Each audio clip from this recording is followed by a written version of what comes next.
Elden Ring was my first Souls and first FromSoft game I'd ever played, and it really changed the way I thought about and played video games. And because Elden Ring was my first, Margit was the first FromSoft and Souls-like boss I'd ever had to fight. And since putting hundreds of hours into these games since then, he remains one of my favorite bosses and holds a special place in my heart. When starting a new run of Elden Ring, I usually make a beeline straight for him. And since learning how to parry him, it quickly became my favorite way to fight him. It's just so much fun. So I recently decided that I would try one-shotting him using only a parry and riposte. While plenty of people have one-shot him before, I've never personally seen a one-shot parry riposte, though I'm sure they're out there. I decided to see what I could do with a sort of vague setup in mind with no real plan. And I decided I wanted to do this at level 1. So I started a new game, picked the Wretch class, and named him something appropriate. For my starting gift, I picked the Lands Between rune. After heading out the chapel, I said hello to the Grafted Scion, who didn't seem too happy to see me, and then after waking up, made my way into Limgrave. To the Church of Ella, where I stopped to pick up the smithing stone, and then off to Gatefront, where I get the wet blade, and then rest at the side of Grace to talk to Melina. I've got some steps to do, so I make my way south, stopping to get the Determination Ash, and then picking up smithing stones along the way. Using the Lands Between rune, I purchased some pants, gauntlets, and a small shield that I never ended up actually using. After that, I killed the Scarab for the Poison Mist spell, which will come in handy later, and then made my way over to the Faith Tier. Warping back to Gatefront, I made my way down the cliffs across the lake over to these ruins, where I went down to open up the trap chest. This takes me to the worst cave ever, but right now I'm only here to get the Site of Grace for later. Conveniently, this puts me in Fayetteville, so I activate this Site of Grace, which triggers Melina to take me to Round Table Hold. While I'm here, I buy the Longsword, which will be the main weapon for the run, and the Finger Seal. Why the Longsword? Because it's the one I want to use. Are there more optimized weapons available? Yes. Do I care? No. Now onward past the War Master's shack to the Beast Crest shield, which is free and I'll actually use. Then down to the Third Church of America, where I stop to pick up all these runes and the sleep pot recipe for later. While at the church, I pick up the Physic Flask and then head over to the Mistwood, where I get the Axe Talisman. While in the fort, this knight drops the Bloody Slash Ash of War, and then I get the Dectus Half.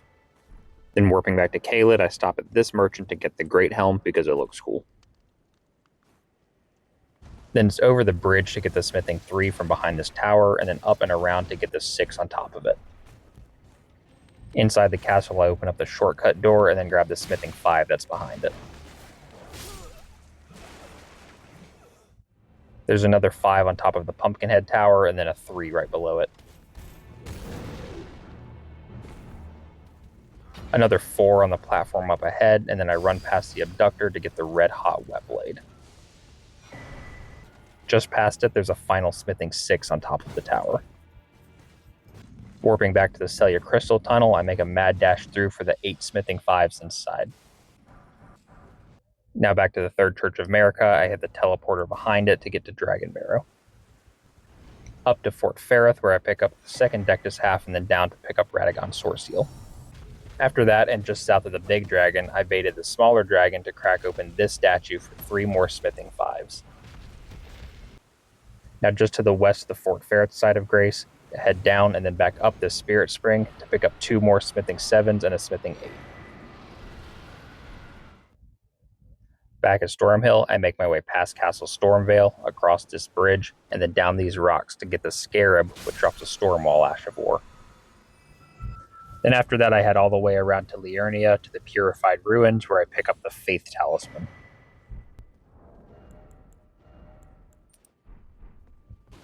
I then started running north, stopping to pick up all the 2s and 3s along the way. Past the Walking Mausoleum, I headed up the Spirit Spring to activate this Site of Grace, and then headed back down into the Crystal Tunnel. Inside, I picked up all the 2s and 3s that I could, and then headed for the Crystalian boss at the end. Even with unupgraded weapons and no physic, this is an extremely easy boss. 2 charged R2s with the club breaks its stance, which weakens it and leaves it open for a riposte.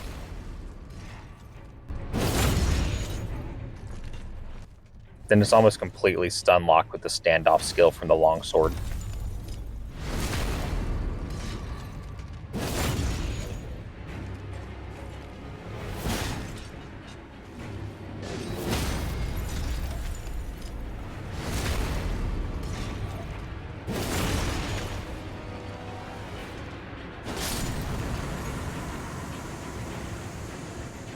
It drops a smithing bell bearing 1, which will give me unlimited access to smithing stones 1s and 2s. Now north to the Grand Lift of Dectus, where I'm able to raise the medallion for Altus access.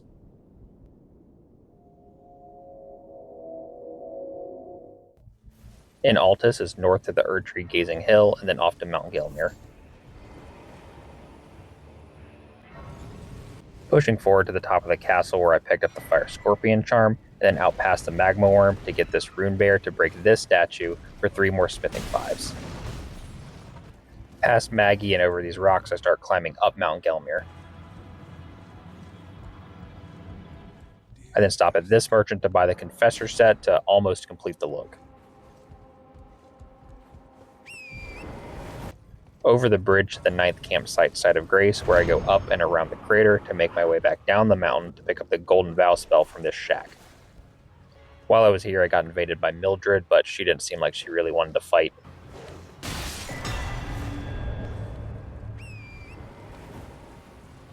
Back up the hill, I went into Volcano Manor and joined so I could get the key, and then picked up the smithing 6 from the dining room upstairs. Through this door and past the illusory wall, I went to the prison town where I picked up 3 more smithing 6s and then opened the bridge for later.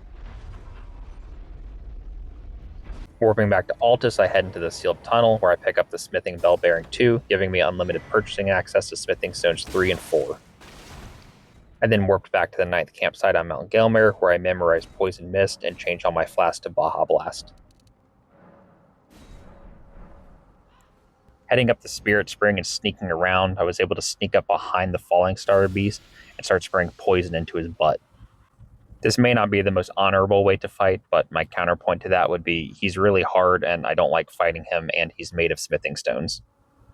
After about 15 solid minutes of breathing in the stinky air, he finally goes down, netting me 5 more smithing 6s.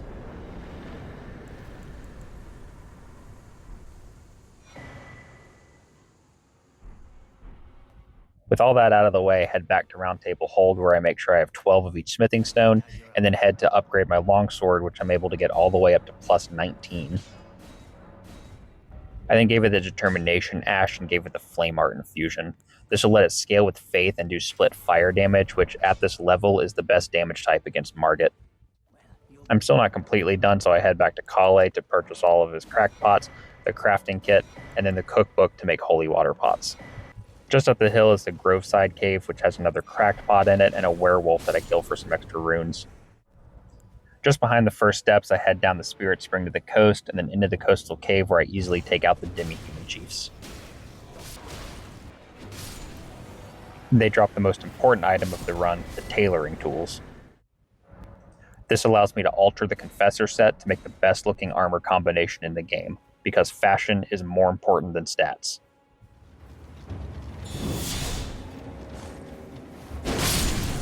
After another hard-fought battle with Mildred of the Smoldering Church, netting me the Sacred Scorpion charm, this Asylum Demon reskin drops the Flame Shrouding Crack tier, which further boosts my fire damage.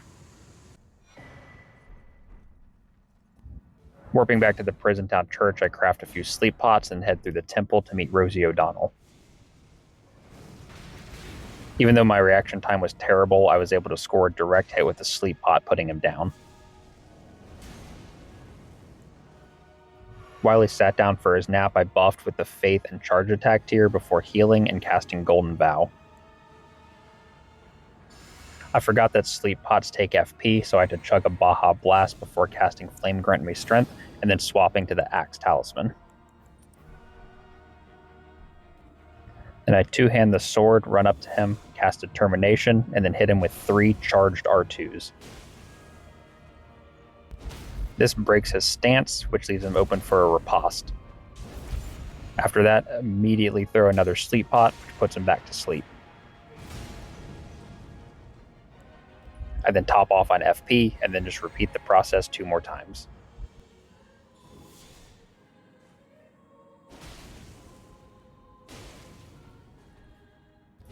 It is important to make sure that your weapon is upgraded enough and you're doing enough damage, because his resistances increase after the 3rd sleep pot.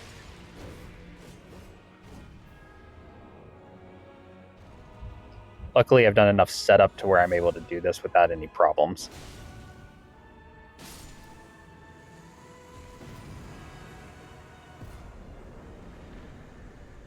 With the only real roadblock out of the way, I make my way through the rest of the manor, where I'm able to open the stone sword gate, which lets me access the dagger talisman and Royal Knight's Resolve, which is just a better version of determination.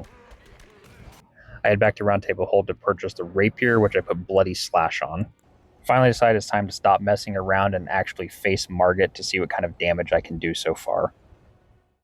Foul tarnished, emboldened by the flame of ambition.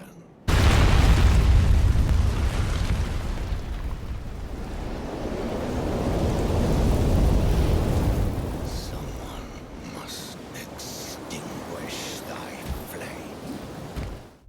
But first I've got some setup to do. I put the Faith and Fire Tier in the Flask and Royal Knight's Resolve on the Longsword with the Flame Art Infusion. The Beast Crest Shield then gets the Stormwall Ash of War to increase the parry frames. This isn't strictly necessary as any shield or parry ability will do, this is just the one I'm using. With a Faith Talisman equipped, I drink the Physic, which allows me to cast Golden Vow, which has an 80-second duration. I then cast Flame Grant Me Strength, which lasts for 20 seconds.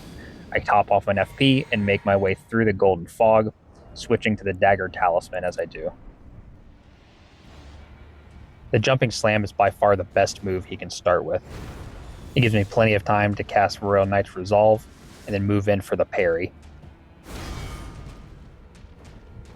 2 parries to Stance Break, and I go in for the Riposte, but unfortunately I don't do quite enough damage. I tried it a couple different times with different talisman combinations and to make sure nothing was wearing off, but it just wasn't cutting it. I realized I would have to take this build just a little bit farther, so I headed back to the Celia Crystal Cave in order to take on the Falling Star Beast. Similar setup to what I had before, just with the Dagger Talisman swapped out for the Axe Talisman.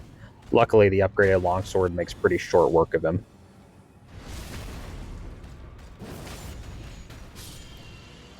After his defeat, he drops 5 Smithing 7s. This allows me to take the Longsword up to plus 20, which unfortunately still isn't quite enough to one-shot Margit, so I still have some work to do. I head to Liurnia at night with Sacred Blade on the Longsword. It's the same buff routine, except I swap out for the Sacred Scorpion Charm. A single cast of Sacred Blade takes out nearly his entire health bar. It's an easy fight, but he drops one of the most important items of the run, the Red Feathered Branch Sword. Back to Altus, where I run past other Margit, I head to the next Deathrite Bird. This one is significantly harder and deals a lot more damage, so I make use of Holy Water Pots to finish him off. He drops a Twin Bird Kite Shield, which is a 5% boost at low health and stacks with the Red Feather Sword. After equipping it, I immediately notice an issue. I can't wield it. I'd still get the damage boost from it, but I can't use Stormwall. I just get regular, terrible, medium shield parry frames. In a desperate attempt, I looked online to see if Carrion Retaliation would work. Does Carrion Retaliation work if you can't wield the shield? Fuck! Unperturbed, I decided to see for myself, so I headed up past EG into Carrion Manor, where I took out Loretta and then headed down to Pedia, where I bought it. Turns out the internet was actually right, and it still doesn't work.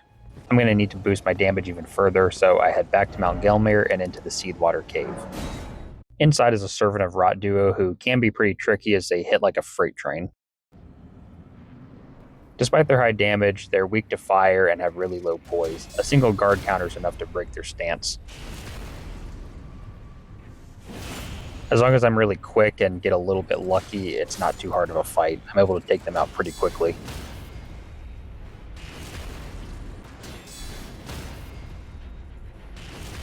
They drop the Kindred of Rot's Exaltation, which is another 20% boost upon poison proccing.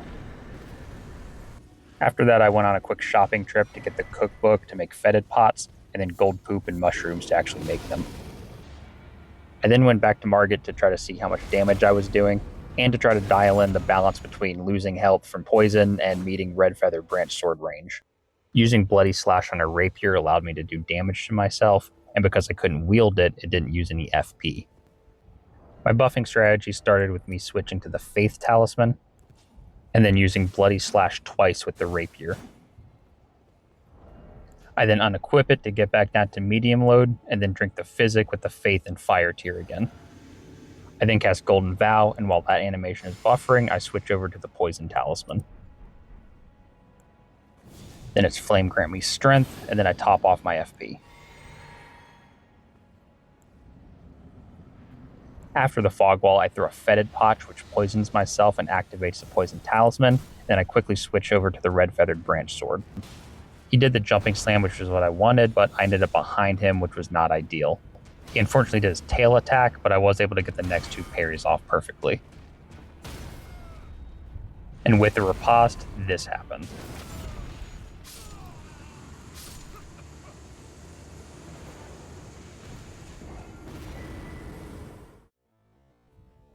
Now, technically, that counts as a win, and I've accomplished my only goal. However, it didn't feel like a win, so I decided to delete my console data and reset the fight.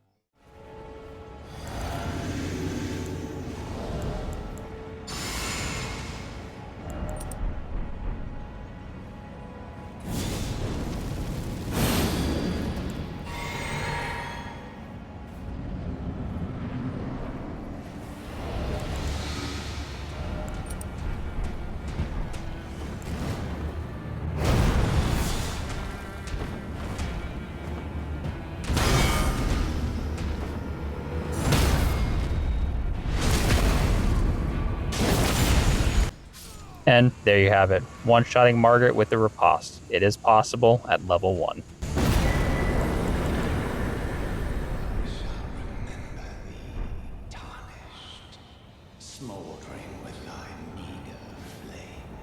Satisfied, I'm left with the feeling that I could still do more with this. I can still do a little bit better.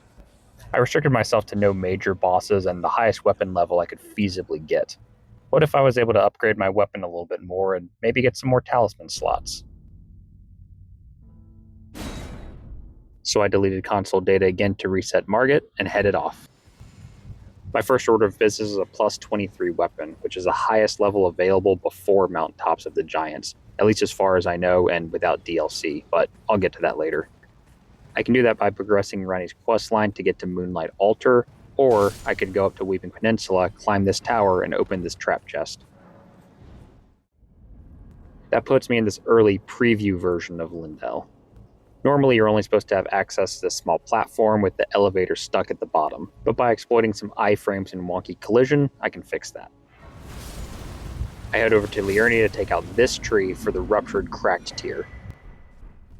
With that in the Physic, I head back towards the Lindell elevator and drink it right as I step off the edge.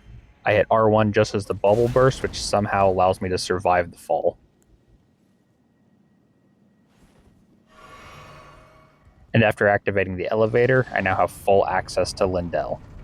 Even though this is technically a glitch or exploit, I'm justifying it by saying that this is all accessible by completing Ronnie's questline. After taking the elevator back down, I make my way through the city, picking up the Sanctified Whetblade on the way, and then making my way into the subterranean Shunning Grounds. Down in the sewers, I pick up more Smithing 7s and Moog's Shackle. There's also an additional Smithing 8 in the sewer pipes. Back at Round Table Hold, I upgrade my weapon to plus 23. Like I said before, this is the highest weapon level available before Mountaintops of the Giants in base game, though it would typically require doing Ronnie's questline, killing 2 Shard Bearers and Estelle. I decided to give Margit another shot with the upgraded weapon and without using the poison proc.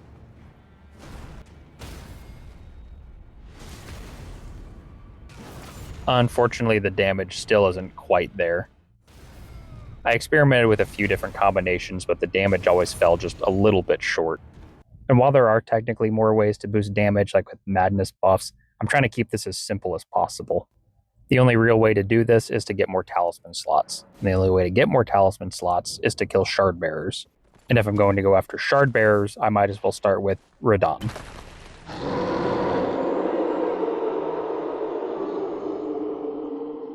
First things first is to get a short bow from the merchant near the coastal cave, and then the Rapo-Nera recipe from the merchant that I bought the Great Helm from. I then went over to the merchant near the Saints Bridge to get the Poison Bow-Nera recipe.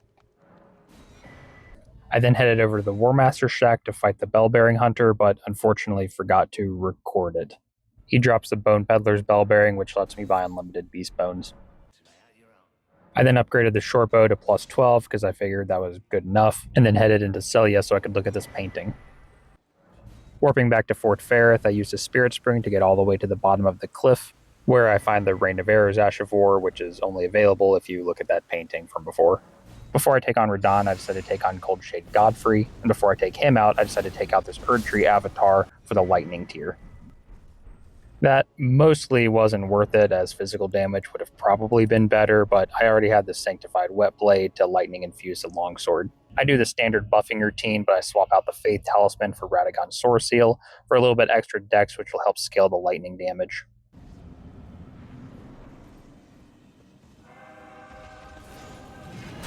I actually really liked the Godfrey fight, but it had been a while since I'd fought him at such a low level. This particular fight was pretty messy, and I made quite a few mistakes. Luckily, he's the last mandatory boss that you can manage to just barely survive a hit from at level 1. Main strategy is just to circle around him and get a hit in when you can, and not roll away from his stomp attack.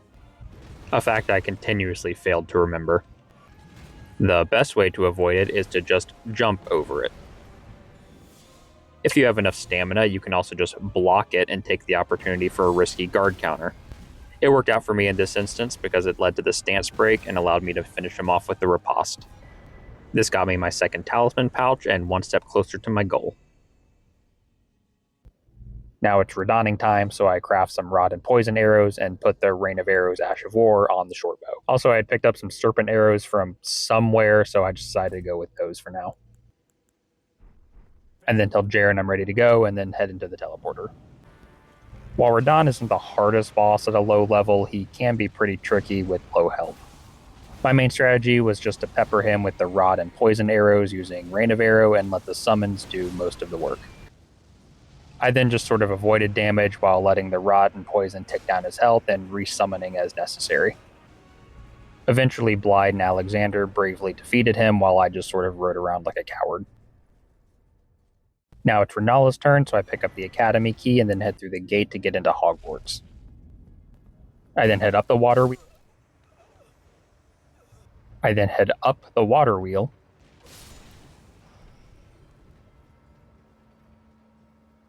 Where I head into the Academy to buff up for the coked out Sif fight.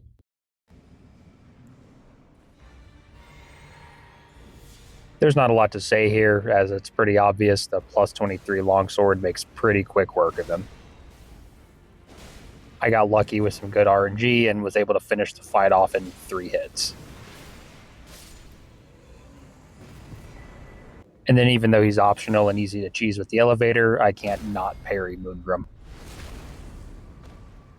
It's just so satisfying. Renala turned out to be one of the bigger issues of the run, taking me quite a few attempts. After a while, I settled on just a standard infusion for the longsword, as it did the most damage against her and I could use to square off Ash of War. I then buffed up before hitting the third child, and then was able to one-cycle Renala by just wailing on her.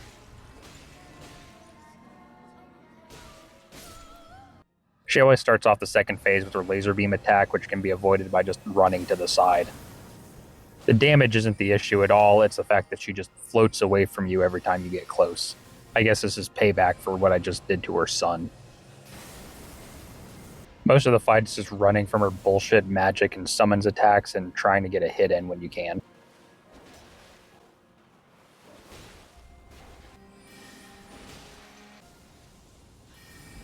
After several minutes of nonsense and way too many Estus Flask, I was able to finally get the last hit in. With 2 shard bearers down, the door in the back of Round Table Hold opens, allowing me to talk to this creepy old lady who gives me a talisman pouch.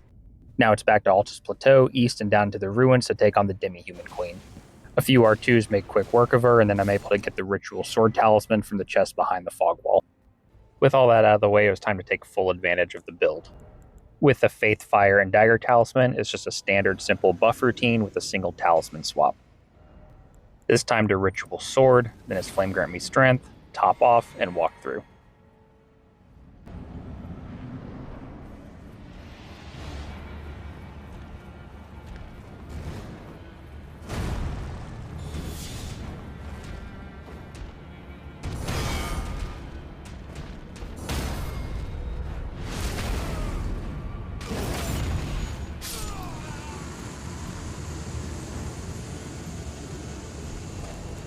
And there you go again. With a little bit of setup, it's not only possible, it's actually kind of easy.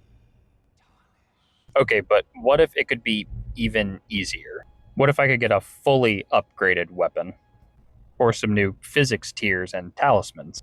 Well, that would require getting to the DLC, and getting to the DLC means defeating Moog.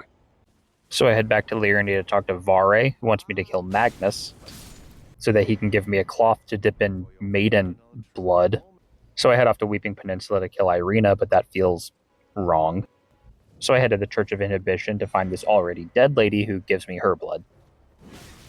That's good enough for Vare, so he cuts off my finger and gives me the medal to teleport to Mogwin's palace. But you mustn't use it just yet. Fuck you, Vare, you weirdo. In the palace, I light the grace and then make my way to the farm. I don't actually need it for anything right now, it's just nice to have. What I do, however, is bait one of Vare's friends off this cliff so he gives me his white mask. This ended up being yet another effort taken in vain because I didn't really need it for anything. What I did need, however, is a somber ancient dragon smithing stone from this chest just outside Moog's arena. Then a quick little detour back to Limgrave to the Forlorn Hound's Everjail, where I make very quick work of Darewill for everyone's favorite noob stick. Now back in Mogwin's palace, I buy as many blood roses as I can from this merchant in the cave, and then I farm up some root resin from beside the Warmaster stack because I totally didn't use up all my blood grease.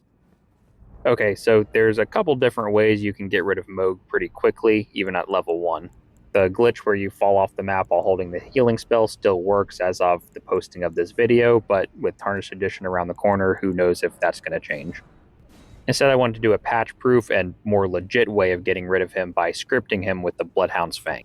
This strategy is 100% consistent as long as you follow the steps exactly. The only real catch is making sure your attack rating is right around 730. It may seem counterintuitive, but doing too much damage actually makes this not work because it messes with his AI and scripting. After some messing around, I figured out that putting this strength and dex tier in the physics flask, as well as using Radagon's Sword Seal and the Ritual Sword Talisman and Golden Vow on a dagger would get me right about 740, which was perfect. I also threw on the dagger talisman because once you take a riposte, your attack rating cap doesn't really matter anymore. Once I go through the fog wall, I cast a Golden Vow Ash of War that I have on a dagger, and then top off an FP. I then swap to the Fang and buff it with Bleed Grease. I then two-hand it and then run up to Moog to wait for an opportunity to use the Shackle. He usually does this move, which is the easiest to dodge, and then use it. Now, while staying to his left side, I'll do 3 light attacks and then 1 uncharged heavy attack. Then I'll wait for his animation to finish and reshackle. Now it's 3 more light attacks and 1 more uncharged heavy attack. Wait for stamina to recover a little bit, and then use the weapon art, which will stance break him. Then a follow-up will do a little bit more damage, and then take the riposte. Wait for him to recover for just a split second, and then another weapon art with a follow-up. And then 1 last weapon art will finish him.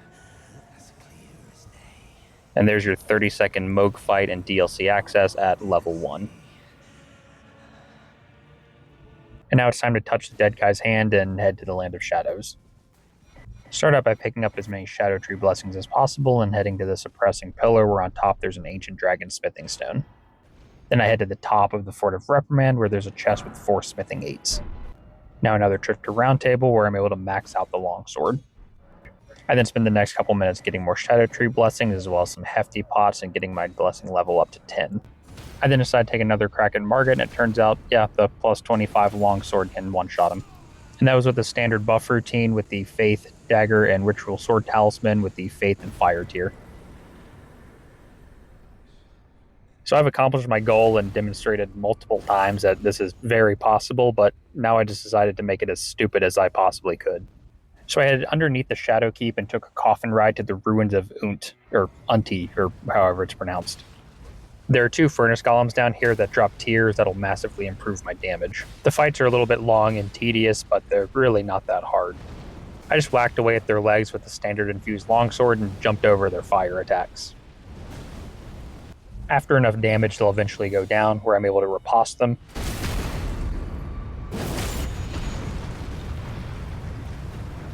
And then throw a hefty furnace pot into their basket before they're able to stand up. The first one drops the oil-soaked tier, and the second one drops the blood-sucking crack tier. Now with those 2 tiers in the physic, I head back to Margit, where I cast Golden Vow on the dagger, and Flame grant me strength.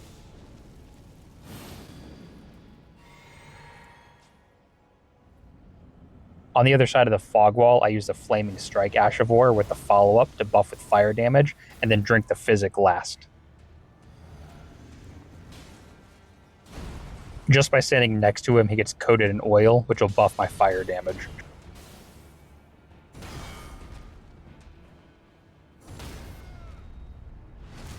And there you have yet another way to kill Margit with just 1 riposte.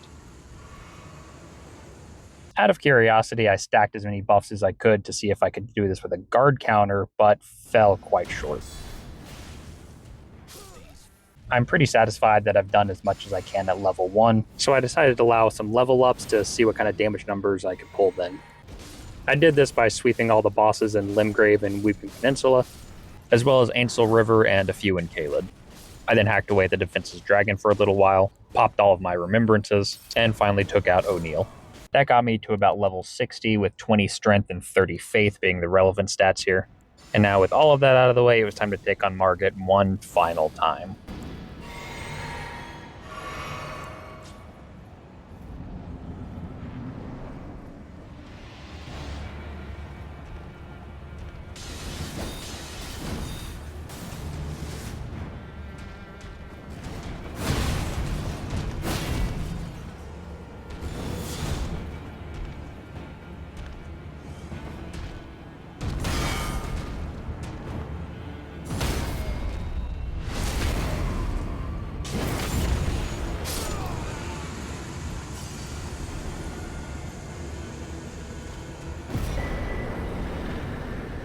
Well, actually, I wanted to see if I could do it with a guard counter again. And now one final time for real this time.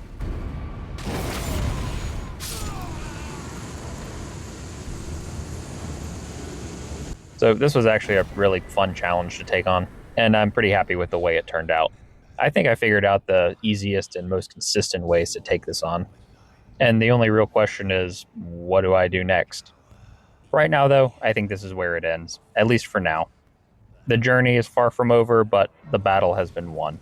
It's time to rest and regroup and look forward to what's ahead.